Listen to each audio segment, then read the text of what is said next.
Hello everyone, welcome to CP classes. तो आज हम डिस्कस करने वाले हैं अबाउट डार्क ऑक्सीजन। राइट, नाम से ही हमें पता लग रहा है dark oxygen, but it doesn't relate. ठीक है, कि डार्क ऑक्सीजन जनरली मीन्स कि ऑक्सीजन जो कि प्रोड्यूस हुई है इन the absence of light. But ये हमारी जो ओरिजिनल थ्योरी है विच स्टेट्स कि जो नेचुरल लाइट यानी कि सनलाइट अगर एब्सेंट हो तो ऑक्सीजन का प्रोसेस है वो कंप्लीट ही नहीं हो पाता, क्योंकि फोटोसिंथेसिस जो है वो अब नहीं हो पाएगा। राइट, फोटोसिंथेसिस तभी प्रेजेंट होता है ना, ये तभी प्रोसेस कंप्लीट होता है क्योंकि प्रेजेंस ऑफ लाइट होती है हमारे पास, नेचुरल सनलाइट होती है हमारे पास, या नेचुरल लाइट एग्जिस्ट करती है। बट इसी चीज को अब काउंटर करते हुए एक नई डिस्कवरी हुई है of dark oxygen.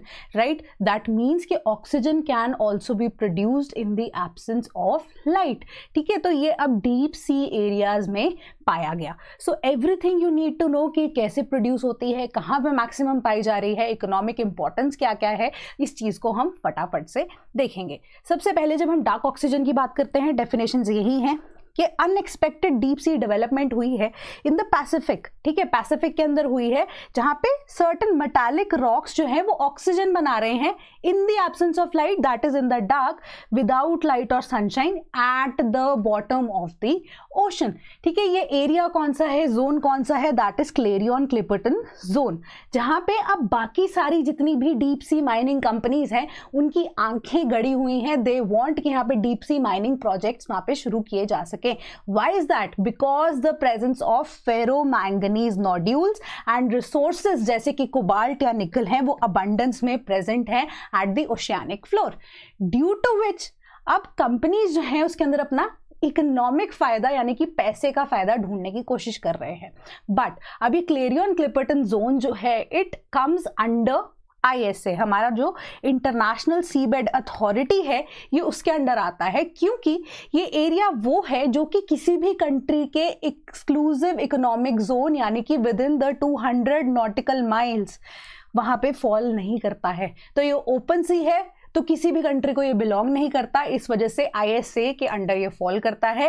And ISA ने, जिसके बारे में हम लेटर ऑन भी पढ़ेंगे, ISA ने यहाँ पे इसे डिक्लेयर कर दिया है क्या कि यहाँ पे किसी भी तरह की माइनिंग नहीं होगी।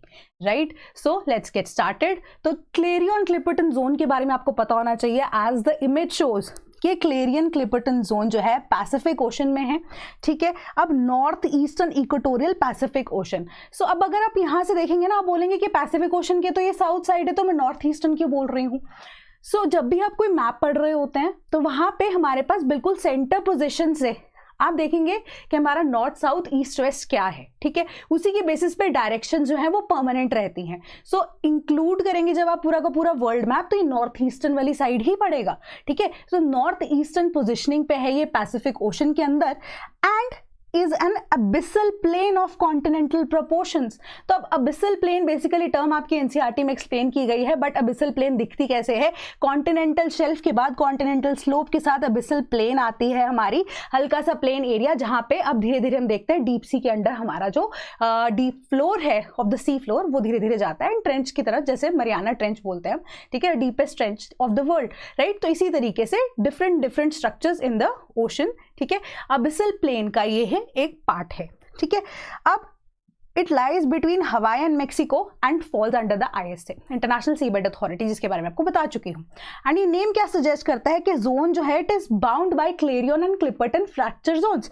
तो बेसिकली फ्रैक्चर जोन्स जो है अब वो कैसे एग्जिस्ट करते हैं कि fracture zones, fractures, cracks in the sea. ठीक है, जोन्स जो है कहीं पे भी अब फ्रैक्चर हो जाता है, क्रैक्स आ जाते हैं। ठीक है, वो सी के अंदर ही फ्रैक्चर्स हैं।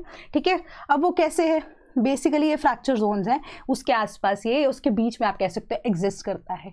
इसी की वजह से इसका नाम क्लेरियन क्लिपर्टन पड़ गया। हेंस ये क्या है, it is the most abundant polymetallic nodule deposits जो कि यहाँ पर पाए जाते हैं। ठीक है, पॉलीमेटालिक डिफरेंट तरह के मेटल्स के नोड्यूल्स यहाँ पे पाए जाते हैं, which is yet to be discovered. अभी तो ऊपर से ही रिसर्च की गई है, सिर्फ रिसर्च पर्पस के लिए इसको अलाउ किया गया है, बट उसके अलावा अगर हम कहीं यहाँ पे डीप सी माइनिंग के लिए इसको अलाउ यहाँ पे नहीं किया गया है। एंड पाया क्या गया रिसर्च के अंदर कि कोबाल्ट रिच सी माउंट्स यहाँ पे देखने को मिले हैं। अब अगेन नेक्स्ट पिक्चर पे चलते हैं। एबिसल प्लेन के साथ हमारे पास एबिसल हिल है, तो ठीक है, अब सी माउंट्स भी एग्जिस्ट करते हैं, बट ये सी माउंट जो है वो किससे बने हुए हैं, हमारे कोबाल्ट से बने हुए हैं। सो एज अ रिजल्ट हम एक चीज यहाँ से ये डिराइव कर सकते हैं कि जो क्लेरियन एंड क्लिपर्टन हमारे पास एरिया है वहाँ पे जो सी माउंट हैं वो कोबाल्ट से बने हुए हैं, एंड जो हमारे पॉलीमेटालिक सब्सटेंसेस यहाँ पे पाए जा रहे हैं वो एग्जिस्ट कैसे करते हैं, लेयर्स के अंदर एग्जिस्ट करते हैं, एक दूसरे के ऊपर यहाँ पे लेयर्स पे लेयर्स बनाए जा रहे हैं। रिमेंबर दिस पॉइंट क्योंकि आगे आपके काम आएगा, एंड कैसे आएगा मैं वो बताऊंगी। तो अब एक जनरल हमारे पास आइडिया क्या था, ये जनरल फोटोसिंथेसिस के बारे में बात करता है कि फोटोसिंथेसिस के प्रोसेस के थ्रू ग्लूकोज होता है, ग्लूकोज एंड ऑक्सीजन रिलीज होता है एज एन बाय प्रोडक्ट। ठीक है, तो फोटोसिंथेसिस जो है not only gives energy to those organisms but वो रिलीज करते हैं ऑक्सीजन एटमॉस्फेयर के अंदर। ठीक है, क्योंकि कार्बन डाइऑक्साइड को एब्जॉर्ब करके ऑक्सीजन यहाँ पे बनता है ना, तो कार्बन डाइऑक्साइड के बाद ऑक्सीजन जो है वो क्या है, life to the people on earth, life to the biotic community यहाँ पे प्रोवाइड करता है, जो कि एक परफेक्ट बैलेंस लेके आता है गैसेस का, जहां पे अब लाइफ को सस्टेन करने की बात आती है। ठीक है, जनरल नोशन तो यही था कि plants, algae and some bacteria वो सोक अप करते हैं सनलाइट को to turn carbon dioxide and water into glucose and oxygen. ठीक है, बट अब जो है ब्लैक ऑक्सीजन की, सॉरी डार्क ऑक्सीजन की जब हम बात करते हैं तो ये बिल्कुल ही इसका ऑपोजिट यहाँ पे नोशन प्रेजेंट करता है। तो ये बनती कैसे है, सबसे पहली चीज मेटालिक नोड्यूल्स की प्रेजेंस की वजह से।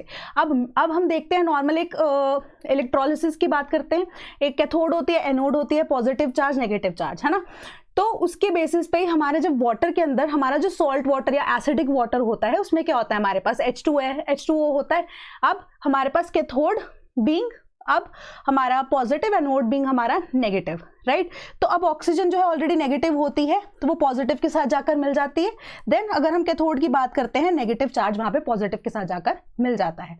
ठीक है, तो सिमिलर तरीके से ऐसा ही कुछ एक लार्ज स्केल पे अब ओशन के फ्लोर पे हो रहा है due to the presence of these metallic nodules या पॉलीमेटालिक नोड्यूल्स। ठीक है, पॉली इसलिए क्योंकि डिफरेंट मेटल जो है लार्ज क्वांटिटीज में यहाँ पे पाए जा रहे हैं, लेयर्स के अंदर पाए जा रहे हैं। ठीक है, तो ऐसे ही इलेक्ट्रिकल चार्ज वहां पे जब बनता है, अब क्योंकि सी वाटर की जब हम बात करते हैं वो तो अब क्या होता है, सॉल्ट होता है। ठीक है, कंडक्टर ऑफ इलेक्ट्रिसिटी है, तो इस वजह से हाइड्रोजन एंड ऑक्सीजन ऑटोमेटिकली क्या हो रहा है, प्रोड्यूस हो रहे हैं। ठीक है, तो अब इसके बाद इसको हम सी वाटर इलेक्ट्रोलिसिस भी बोल देते हैं कि इलेक्ट्रिक जो हमारा चार्ज है वो स्प्लिट कर देता है वाटर मॉलिक्यूल्स को इनटू हाइड्रोजन एंड ऑक्सीजन।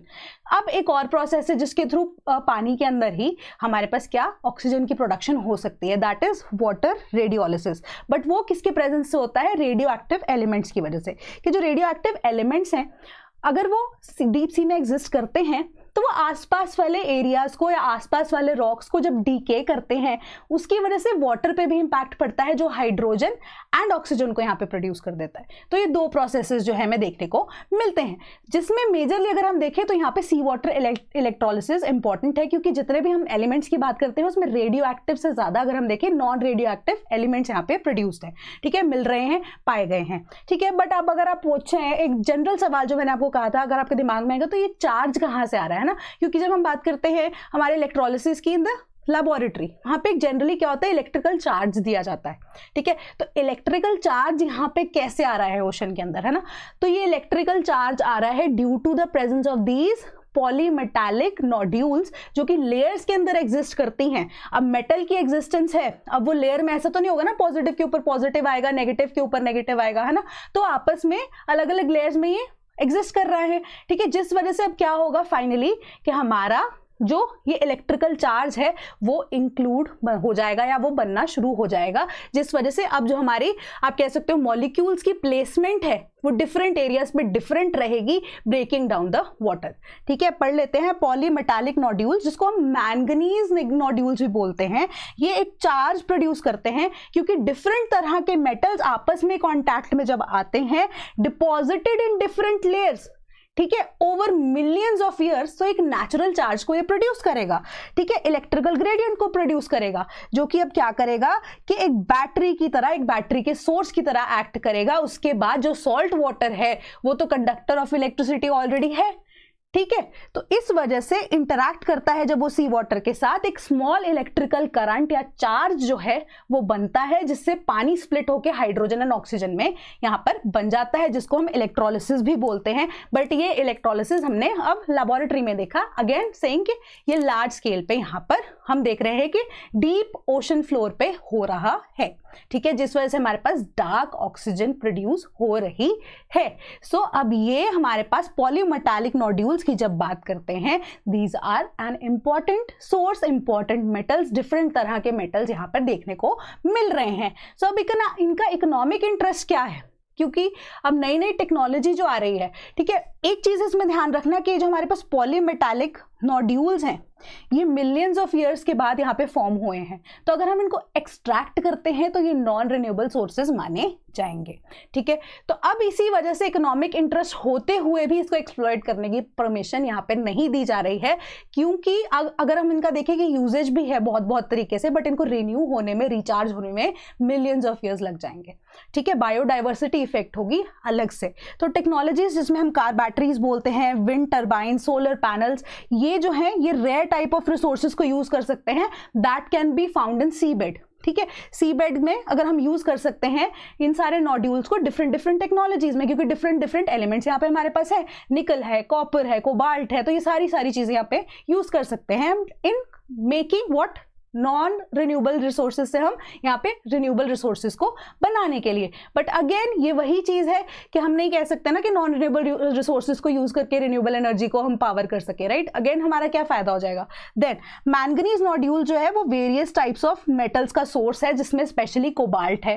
तो अब डिजिटलाइजेशन के मद्देनजर रखते हुए ट्रांसपोर्ट और एनर्जी ट्रांजिशन जो है एक राइजिंग डिमांड क्रिएट कर रही है, किस चीज के लिए, कि मेटल्स जैसे कि copper, nickel, cobalt and many other metals which are used in technology. Obviously अब हमारे पास डिजिटलाइजेशन हो रही है, चिप्स बन रही है ना, जब हम जिसको माइक्रो प्रोसेसिंग चिप्स बोलते हैं, फोन्स के अंदर हमारे चिप्स लगती हैं, तो ऐसे हाई कंडक्टिविटी वाले और आप कह सकते हो ड्यूरेबल मेटल्स की रिक्वायरमेंट रहती है, like that of copper, nickel, cobalt, है ना। तो इनका डिमांड जो है ऑटोमेटिकली मार्केट के अंदर बढ़ गया है। क्यों? क्योंकि अब डिजिटलाइजेशन इतना ज्यादा बढ़ गया है। तो मैंगनीज नॉड्यूल्स जो हैं वो बैटरीज, लैपटॉप, स्मार्टफोन्स के लिए इनकी ऑटोमेटिकली रिक्वायरमेंट है, एग्जिस्ट करती है।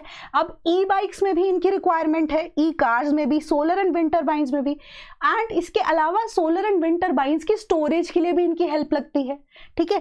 तो ये ग्रीन इलेक्ट्रिसिटी प्रोड्यूस करते हुए भी अगर हम देखें, यहाँ पे हमें नॉन रिन्यूएबल सोर्सेज का ही यूज करना पड़ रहा है। सो इसी वजह से अब द कंपनीज वांट कि यहाँ पे डीप सी माइनिंग परमिट की जा सके, क्योंकि इकोनॉमिक वैल्यू बहुत है, बहुत ज्यादा यहाँ पे हमारे पास एग्जिस्टेंस पाई गई है of these metals which are crucial for the demand which needs to be fulfilled at this point, ठीक है, मार्केट के अंदर। सो एनॉर्मस डिमांड आई है कोबाल्ट की, that sets the ocean into new light.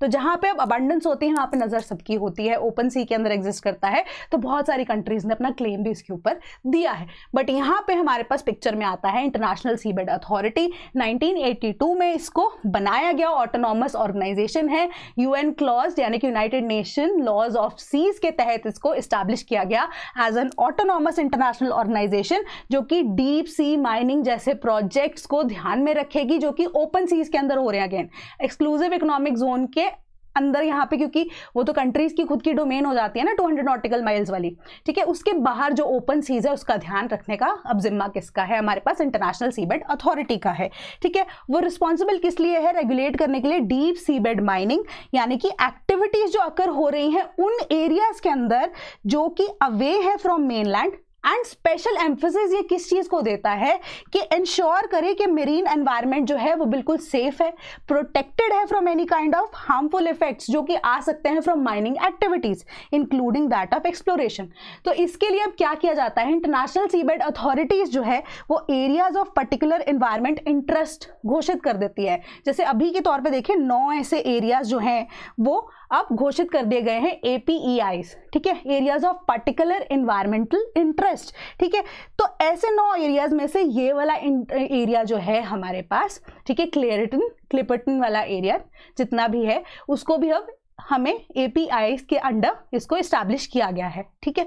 तो अब यहाँ पे क्या है, प्रोहिबिट किया गया है कि फुल रेंज ऑफ बायोडाइवर्सिटी को यहाँ पे प्रोटेक्ट किया जाएगा, and habitats in this region will also be protected including यहाँ पे variations in the nodules abundance, ठीक है, कि जो abundance के अंदर हमारे पास nodules यहाँ पे पाए गए हैं पॉलीमेटालिक एलिमेंट्स के, उनको भी यहाँ पे प्रोटेक्ट किया जाएगा, फूड अवेलेबिलिटी को भी ध्यान में रखा जाएगा, सी फ्लोर टोपोग्राफी को भी प्रोटेक्ट किया जाएगा including that of the presence of seamounts, ठीक है। अब सी फ्लोर के अंदर टोपोग्राफिकली अगर हम देखें वो तो माउंट ही है ना हमारे पास, सी माउंट्स तो, ठीक है, छोटे से माउंट्स ही हैं यहाँ पे। बट अगर कोई कहे आके कंपनी या इवन की जब जनरल हम लीगल इंट्रिकेसीज में घुसते हैं ना, वो बोलेंगे कि सी फ्लोर है ना, इतने एरिया तक ही आएगा, ठीक है, हालांकि सी फ्लोर का पार्ट माना जाता है सी माउंट्स को भी, बट अगेन बहुत सारे ऐसे लूप होल्स को ध्यान में रखते हुए तो उसके अंदर ऑलरेडी इन्होंने सी माउंट्स को इंक्लूड कर दिया, जो कि अगेन हम देख रहे हैं कि कोबाल्ट से बने हुए हैं।